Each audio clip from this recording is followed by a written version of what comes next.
I'm here at Fleet Week 2025 at the Port of Los Angeles. I'm here with Captain Wong from the United States Marine Corps. He's a pilot of this Osprey that you see behind us. We're on the deck of the Harper's Ferry. I was fortunate enough to get some media access, so I'm here the day before Fleet Week. Fleet Week starts tomorrow on Friday and goes for 4 days. You'll be able to tour this ship as well as 3 others that are here in the outer harbor. So without further ado, we're going to talk to Captain Wong here, get a little introduction, and then do a walk around of this aircraft. So welcome to the Port of Los Angeles, Captain Wong. Do you by any chance have any connection to the local community, any family or friends in this area? Thank you, sir, for the introduction. Nothing in the San Diego area. My family's all from the East Coast, Bethesda, Maryland originally.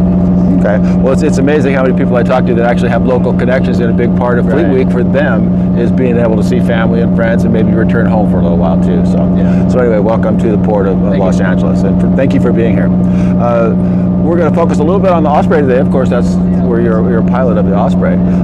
So what can you tell me about when you flew onto the ship and how long you'll be in town, that type of thing? Yeah, so we're based out of Miramar. They were about 20 miles offshore, so it was really only a 15-minute flight to get out here. Yeah, it took some coordination with the deck crew prior. We started reaching out about a week prior just to get the frequencies, who to talk to, as well as coordinate, the location. And then when we actually got in the vicinity of the ship, just coordinating with the tower to get clearance to land and to make sure the ship was heading in the right direction for wind mitigation and to suit our best winds for our aircraft.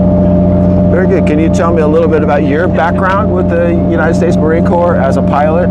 Maybe how long you've been in the service and how long you might envision being in the service, that type of thing? Yeah. Originally from Bethesda, Maryland. No real military background, but I ended up going to the United States Naval Academy.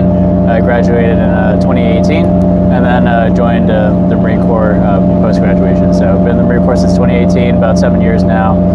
Went to the basic school over in Quantico, Virginia, and then went immediately to flight school from around 2019 to 2021. And started flying the MV-22B Osprey from 2022 until now.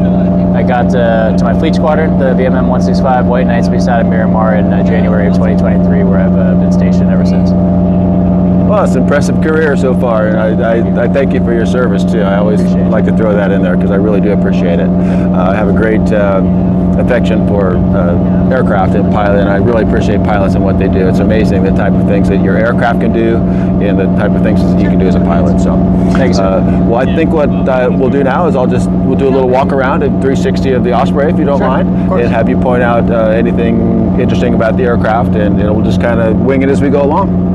Sounds good, sir. All right. Well, here we are. We'll maybe just start off right in the front and see what, and I'm very aware of OPSEC and all. If there's things you can't talk about, certainly do not talk about them. Okay. That's, if I focus on anything I shouldn't, you let me know. Let me just ask you that. Are there things on the Osprey right now that you would rather not that people take pictures of? For example, at Fleet Week, are there things that you really shouldn't be talking about, if that's a fair question? Nothing on the exterior, sir. And we can go over whatever we can't talk about. I won't talk about. Okay, cool. I just always want to make that real clear. So, yeah, I see you have a refueling probe here, I believe. Yes, sir. Yeah, this extends out. It allows us to fuel mid-flight. It's a little bit challenging, utilizing the controls to get into the basket of whatever aircraft we're refueling in. But this extends out to about 35 to 40 feet, and then allows us to refuel midair, which is cool. Yeah. What type of aircraft will you normally be refueling from? I imagine there's many different aircraft you can refuel from. Yeah, typically C-130s. Also, there's a squadron based out of Miramar, the Raiders, that we frequently use as well, and then the KC-10s as well. Yeah, I know the Raiders well. They've been around for a while, and that's a wonderful squadron. That's the only squadron, I believe, C-130s out of Miramar, I think. Yeah. Yes, sir. Okay, very good.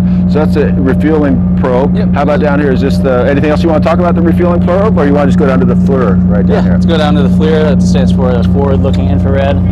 This allows this. This actually generates a screen onto the our multi-function display inside the cockpit. As you can see here, those are the lens as Okay. is. Yep.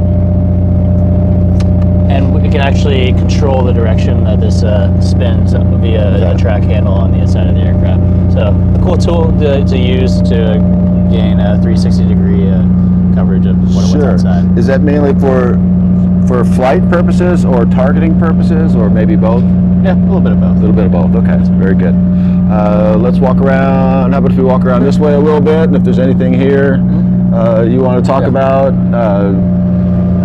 We'll go in depth to what this is. This is a little bit more complicated and classified, but this is what allows us to detect enemy missiles and radar threats and whatnot. Okay. Yeah. Anything incoming? Is that what that's detecting? Yes, sir. Okay. Very good. These tubes. These are the pitot-static ports. What this does is measures the airflow as well as the pressure of the air outside to determine what our altitude is and our airspeed. So that's what these cool-looking tubes do. Very good. Yep. And I see you're tied down really well here aboard the ship here. Yep. Very. Just for safety reasons, don't want this thing rolling or pitching while the deck is moving. This is covered up because this is I'll go over the other side. Okay. Very good. What that does. Coming up, we have the wings, pretty large wings, and then the rotors. We have the ability to fold horizontally, so the rotors come in. We can fold vertically as well, where the rotors stay up, and then we can fully fold the wings so that these wings are essentially parallel to the body of the aircraft. That helps us stow the aircraft on LHDs, which is what we deployed on last year. You can get about 6 to 8 of them in one part of the ship, which is cool. Now, is this particular Osprey assigned to the Harper's Ferry, or would the aircraft that's on the Harper's Ferry be rotating out, kind of thing? It'll be rotating out. Rotating out. Okay. We're not typically assigned to a specific ship unless we're going on deployment and we're attached to an ARG, which is the Amphibious Radius Group. Okay. Very good. Coming up to the nacelles. The nacelles are what house the engine and the gearboxes.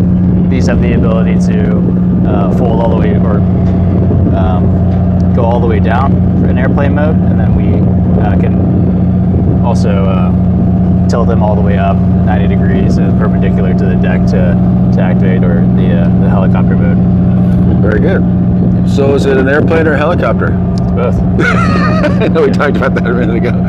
Which is it? Yeah. I think it's great. I see that the new the Valor, the Bell Valor, also tilt rotor is going into service here. Yep. Army. There's this one at TBRC. 2027, 2028 is Yeah. And I understand that's thinking of eventually replacing the Blackhawks. I don't know. I'm not sure. But I know that's kind of the plan. I'm excited to see what that has in store for the military. It looks like a good aircraft. It does. It really does. And I like that. And it makes me think of it because it has the advantages of airplane mode or helicopter mode as well. Yes, sir. Okay, well, let's go around by the tail here and see what we've got.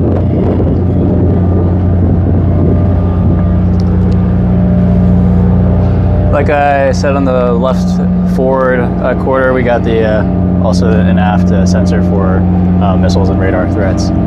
Very good. And this right here on the left, is that something you can talk about? And you don't have to. Yeah, we'll go into this. That's why I'm asking. Yeah, no problem. And then I do see here you're from the White Knights, VMM 165 out of Miramar.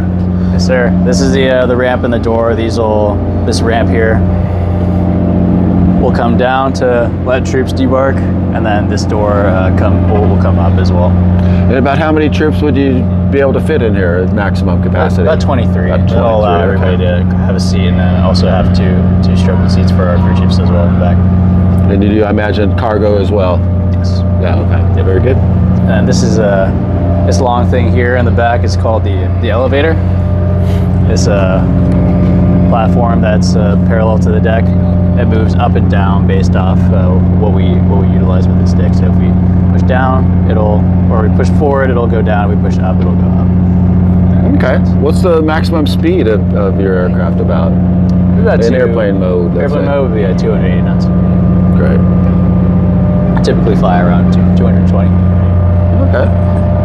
Did you ever go into the Los Alamitos Army Airfield or do pattern work over there? That's where I live.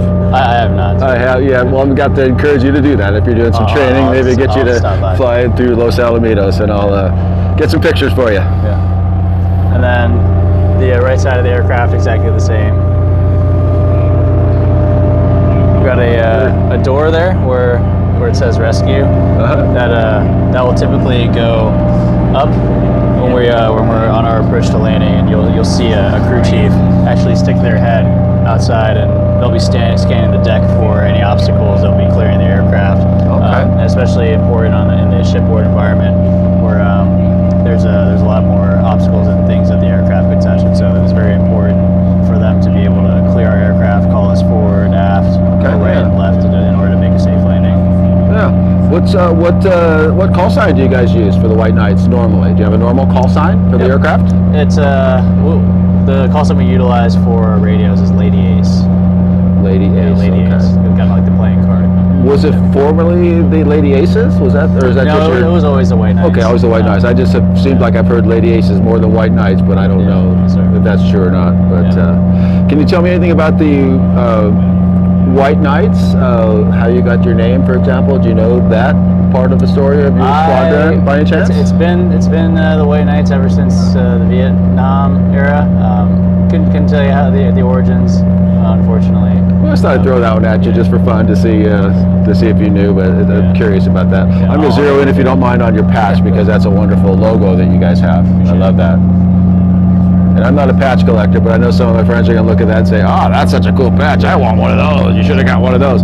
But I'm not a collector of those, but many people are, of course, as you know. So, well, is there anything else you'd like to tell me about your aircraft? I mean, is there, are there two pilots? Is one a pilot, one a co-pilot? How do you? Yes, typically two pilots. There'll be an aircraft commander and a co-pilot. The aircraft commander's responsibility is just run the mission, just to battle track the best you can, and then the co-pilot will typically be the one flying. So definitely a crew concept in the cockpit, utilizing everybody as well as the crew chiefs to accomplish the mission. But there's a dual set of tandem cockpit controls. So one set of controls, or if you move a stick on the right side, it'll replicate on the left, so they're connected. But typically one pilot is flying at a time. Okay, and a typical crew would be how many? Typically two pilots and two crew chiefs. And two crew chiefs. Both are crew chiefs in the back? Yeah. Okay. Very good. Anything else you'd like to share with me about this aircraft? Maybe something about your favorite capability of it, or favorite thing you like to do when flying it, or anything about being a pilot and your thoughts on that? I love being a pilot. I love flying this thing. It's a very powerful machine. The flexibility of it, just being able to go fast but also land anywhere in the world, is a capability that's very unique to the military, and this really is only the aircraft of its kind. I love the transition from helicopter mode to airplane mode. We would call it transitioning. It kind of pushes you back in your seat a little bit, and it really gives a exhilarating feel to it. So. Well, I'll bet it must be exhilarating. I'm sure that's a good word for it. Just flying this thing in general must be exhilarating. So, well, I just appreciate your time very much, and I'm so glad you're here at Fleet Week, and I hope you have a good time. Are you going to be here talking to people when they do tours? Is that something you'll be doing this weekend? So you got the 23rd to the 26th, the ship will be open for displays. Okay, and you'll be here talking to people. Okay. Well, you're very well spoken, and you're a very good representative. So I think you'll have a good time this weekend. And just meeting all the people, I hope you enjoy that, and I think you'll get a lot of praise. You'll get a lot of appreciation and support, and I think you'll enjoy all the people coming through. So, well, very good. I'm just going to shake your hand. Try and get my hand. There you go. Thank you so much for your time, Captain Wong. I really appreciate it. Have a great time in town. Appreciate it.